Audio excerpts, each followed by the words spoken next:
Like பண்ணுவீங்க? ஐ மீன் தூங்க வைப்பீங்களான்னு கேட்டேன். அச்சோ உடனே தப்பா நினைச்சுக்காதீங்களா? கிஷோர் பாட்டு பாட சொல்லலாமா? சூப்பரா பாடுவார் அவரு. பாப்பா பாப்பா கதை கேளு, காக்கா நரியும் கதை கேளு, தாத்தா பாட்டி சொன்ன கதை, அம்மா அப்பா கேட்ட கதை. ஒரு பண்ணலாம்.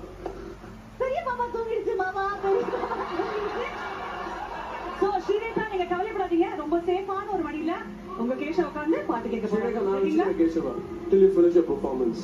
Okay. Let's go.